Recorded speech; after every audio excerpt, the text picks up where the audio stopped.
Cinco autores, cinco novelas cortas que resumen por mucho lo mejor de mi 2020.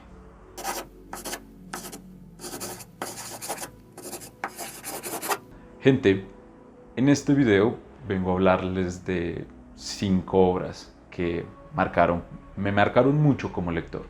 Es decir, digamos que si alguien me pidiera una recomendación rápida, hablaría de alguna de ellas cinco. Tuve también otras muy buenas lecturas, es decir, el 2020 si algo me permitió fue leer como un animal, tenía mucho tiempo para eso, pues #encerrados. Pero estas cinco siento que es importante reconocerlas por encima de las otras porque como espectador, como un simple lector, me impresionaron mucho por su sensibilidad, por su discurso, por la construcción de sus personajes y sobre todo porque lograron que después de terminar su lectura me tocara tomar una pausa para tratar de digerir en mi cabeza y en mi estómago todo lo que había leído. Así que déjenme, les comparto, anímense también a leerlas. Si ya las leyeron, escríbanme en los comentarios qué les parecieron o hasta déjenme sus recomendados por si yo no los conozco. Y la primera es Río Muerto del escritor colombiano Ricardo Silva. Él es un escritor bogotano. Bogotá es la capital de Colombia, por si no sabían. Hay dato flojo, pero bueno. ¿Qué pasa con Río Muerto? Río Muerto es la historia de la familia Palacios.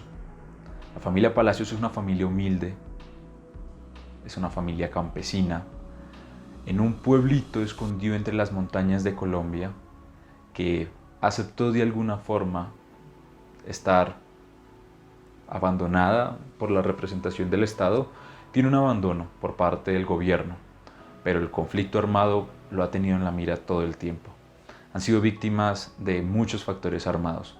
En ese pueblo el discurso no es quiénes son los buenos y quiénes son los malos, sino agachémonos porque alguien nos está disparando. Y la familia Palacios es la representación de muchas familias que han sido víctimas del conflicto en Colombia, pero que si son de Latinoamérica, de donde sea que me estén viendo, sentirán un poco de empatía sobre ellos y sobre las familias de cualquier conflicto en el mundo. En un día cualquiera,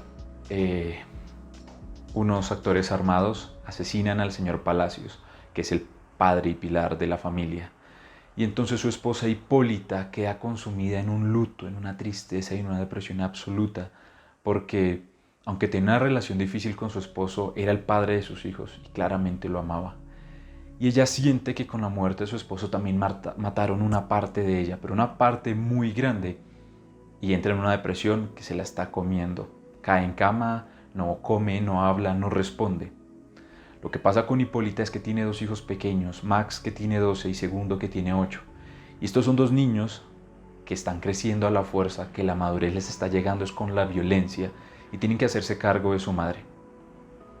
Y es triste porque son dos niños que no saben ni cuidarse de ellos y ahora tienen que velar para que su madre salga de esta terrible depresión, mientras tienen que asimilar que la violencia le acaba de arrebatar también a su papá. Y no se acaba ahí la historia. El peor conflicto de todo es que cuando Hipólita sale un poco de esa depresión, toma la decisión de buscar que alguno de esos hombres armados la asesine a ella y a sus dos hijos, porque se rindió de la vida. La violencia es el pan de cada día de su familia y de ese pueblo. No ve un futuro más allá de eso, así que cree que la muerte puede ser la respuesta para ir a pedirle respuestas a Dios de por qué les permite tanto dolor. Entonces van a haber dos luchas, Hipólita queriendo morir y que mueran sus hijos, y Max y Segundo tratando de mostrarle a su madre porque a veces es importante aferrarse a la esperanza y a la vida, aunque el futuro no les depare nada bueno. No es una novela que me robó un par de lágrimas, que como colombiano sentí mucha empatía, mucha tristeza, y que Ricardo Silva es un campeón, es un maestro, porque con una humanidad absoluta nos hace sentir el dolor ajeno. No tiene nada de morbo, no es una novela amarillista, al contrario, es una novela escrita desde la empatía, desde la sensibilidad, desde el dolor de patria. Recomendadísima. Déjenme que lo tengo aquí abajito. Esta es la portada, es una portada hermosa, Así que es una fotografía de Jesús Abad, que es un fotógrafo que retrata el conflicto del país. O sea, es que todo está bien en esta obra. Búsquenla, no se van a arrepentir. De esa misma línea voy a seguir, pero esta vez con una autora colombiana, y ella es Pilar Quintana. Pilar Quintana es una autora caleña y nos trae la historia de Damaris. Damaris es una mujer de raza negra, pobre, con una sensibilidad absoluta hacia la vida. Todas las experiencias que ella ha tenido la han marcado de alguna forma y tiene, digamos, esa capacidad o ese peso de no poder dejar el pasado, lo arrastra todo el tiempo, desde la muerte de su madre, la muerte de un amigo de su infancia. Ese tipo de hechos siempre la acompañan. Ella lo ve como una especie de cicatrices del alma que tiene que tener ahí para nunca olvidar ese dolor. Y Damaris vive en el Pacífico colombiano, entre la selva y el océano. Está casada con Rogelio, un hombre mayor que ella, pero que, a diferencia de este personaje, es un hombre muy seco, incapaz de mostrar un grado de sensibilidad, tosco, no violento, pero sí rudo de alguna forma. Y Damaris cree que la mejor forma de dejar todo su conflicto, su dolor, es poder ser madre. Pero o ella o Rogelio son estériles y por más que han hecho tratamientos, desde médicos hasta con, digamos, conjuros indígenas y todo, no han podido. Así que la solución para Damaris es adoptar una perrita de raza criolla que bautiza Shirley, nombre que le hubiera dado a su hija si hubiera tenido. Y así es que empieza la historia de la perra. Es la relación que Damaris construye entre ella, Rogelio, y su nueva mascota, que en ningún momento se va a humanizar, pero sí nos va a mostrar la sensibilidad que se crea entre las personas que ven a los perros, a los animales, como un miembro de su familia y que de alguna forma empiezan a cederle responsabilidades emocionales tratando de saldar algunas ausencias de su alma. La novela es muy cortica y realmente es un episodio pequeño de la vida de Damaris que tiene un final que nos va a sorprender porque no es un cuento de hadas, van a ser muchos picos emocionales y que Shirley es en sí mismo todo un personaje, es una perra rebelde que le va a traer muchas alegrías y muchas tristezas a Damaris y a nosotros como lectores.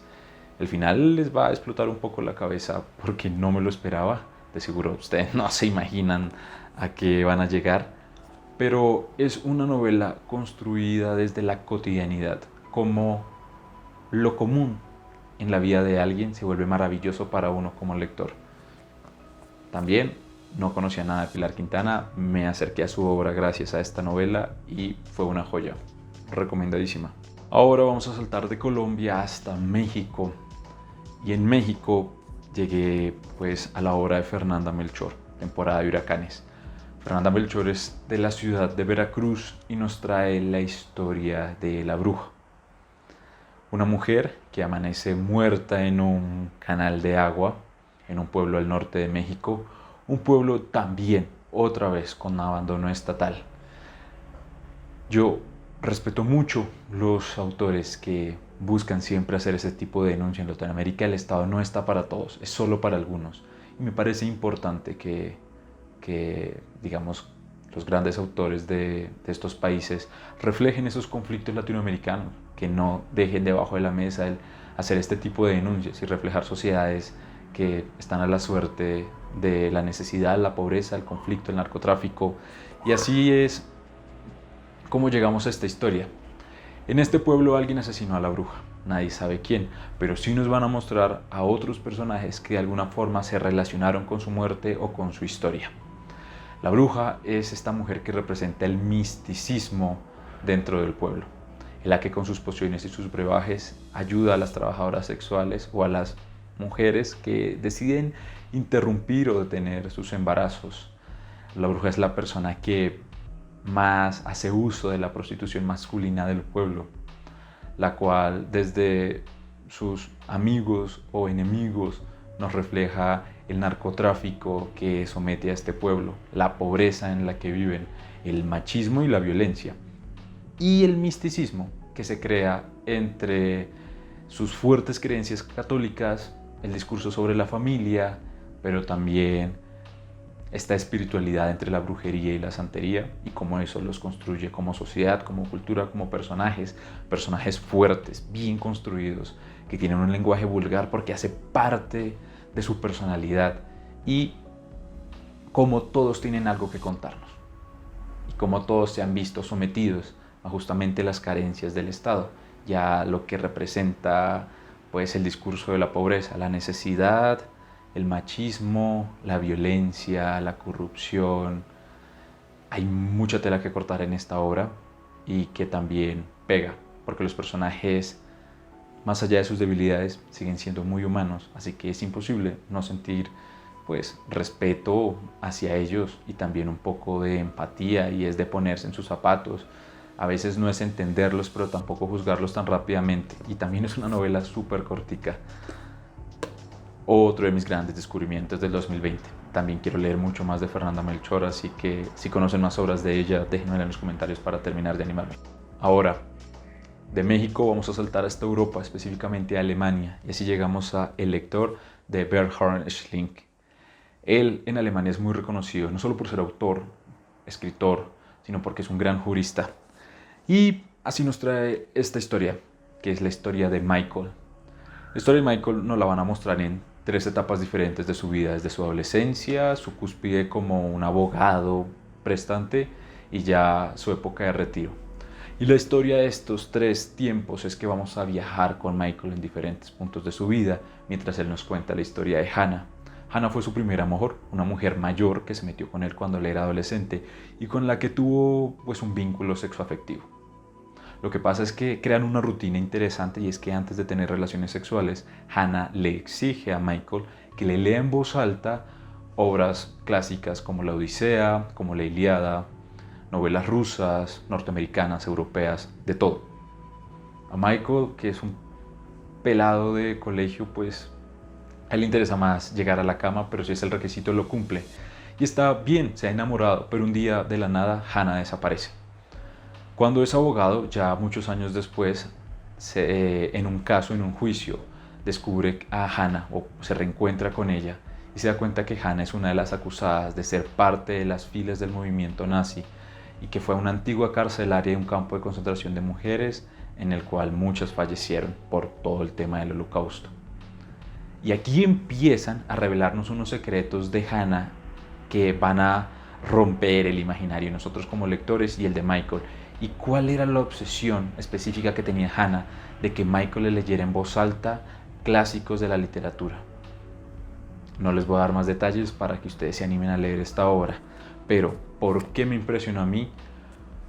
Porque Schlink construye una obra muy importante, digamos muy diciente para las personas que tienen una conexión muy fuerte con los libros, con las letras y con la literatura. Si a ustedes les gusta leer, si a ustedes les gustan sumergirse en 1000 vidas a través de las historias que vienen en los libros, entenderán un poco el papel de Hannah y el de Michael de alguna forma, y el cómo la literatura llena algunos vacíos en la existencia de las personas, y cómo solo a través de la literatura algunos pueden viajar, enamorarse, sentir dolor, sentir felicidad, y lo importante que es en abrir puertas mentales dentro de las sociedades cuando pues nos permitimos el acceso a los libros. Una obra que me cambió la vida justamente por esta relación que pueden tener las personas con la literatura. Les va a encantar. Muy sensible. Digamos que una forma diferente de ver un poco el tema del Holocausto, que siempre ha sido un tema muy sensible, con mucho dolor, que es importante seguir tocando por responsabilidad histórica, pero esta es una forma de verla muy diferente, muy llamativa, novedoso, les va a gustar. Y ya para despedirme, yo creo que es ya algo obligado en mi vida y en los que ven mis videos, que yo hable de John Maxwell Coetzee.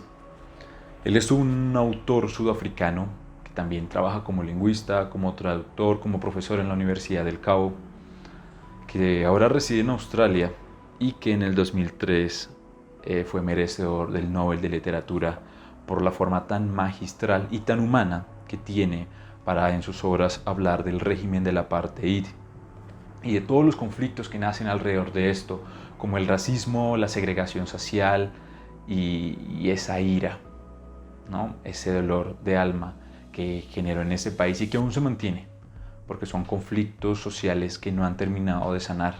Entonces, otra vez vuelve el tema, por responsabilidad política, histórica y social, llegamos a la Edad de Hierro. Una novela que nos habla de la señora Curran, una mujer que fue profesora, es una mujer blanca que acaba de ser diagnosticada con cáncer de huesos y cáncer terminal. Ella está haciendo su tránsito para resignarse a su muerte, pero también para aceptar la tristeza y la desdicha que en este momento siente por su país, Sudáfrica, que está justamente viviendo el apartheid, el peor momento, la mayor punta de la segregación. Y un día llega a su casa, justo después de que le acaban de dar su diagnóstico de cáncer, y se encuentra en su pórtico a un habitante de calle que está como haciendo su ranchito, se puso a vivir ahí. Y él es el señor Berkeley, un hombre de raza negra, que es alcohólico y pues como les dije, no tiene casa, no tiene bienes, no tiene nada. Y ellos empiezan a crear un vínculo, una relación, porque no son amigos, no enemigos tampoco, son como compañeros de ruta, de viaje. Los dos han decidido acompañarse de alguna forma, que extraña sería la palabra adecuada, porque los dos tienen visiones diferentes del país que están habitando desde posiciones sociales diferentes. El señor Berkeley es negro, vive al 100% la segregación social y el régimen, pero también está desvinculado de la sociedad. Él es habitante de calle, a él el mundo ya no le importa, prefiere consumirse en el alcohol, no en el conflicto social. La señora Curran es una mujer blanca que tiene los días contados, pero que está ahogada por la tristeza que refleja su sociedad, su política, su todo. Y entre los dos nos van a dar una visión triste, pero necesaria, sobre cómo muchas naciones han pasado por muchos conflictos políticos, donde muchos inocentes se han visto arrastrados, donde la violencia es el pan de cada día y donde siempre los pobres son los que pagan los platos rotos. Bueno, y todo lo que implique una minoría, ¿no? Una minoría racial, sexual, económica, todo eso. Creo que es algo que me pasa con los 5 libros que les estoy recomendando, y es que justamente lo que les decía, como lector marcaron algo en mí, y es porque todos hacen una crítica social, sin volverse quejumbrosos, porque también tienen narrativas muy bien construidas, personajes muy interesantes, muy cercanos, muy lejos de la fantasía. Son novelas que permiten abrir conversaciones valientes, discusiones, que los vemos en las noticias todos los días o los vemos en las calles y no les ponemos nombre, pero gracias a esos autores les damos un nombre y una voz. Así que fueron mis 5 lecturas favoritas. Las 5 tienen reseña en Instagram con una fotico ahí bien chula. Anímense, no se van a arrepentir. Me di cuenta que dejé por fuera Asia. Espero más adelante, en el 2021, pegarme más de lectores asiáticos y que les hayan gustado mis recomendados. Porfa, también recomiéndenme lo que a usted más les gustó, a ver si yo me animo. Y ya, la cháchara que les digo siempre, dejen un like, suscríbanse y nos vemos hasta un próximo video.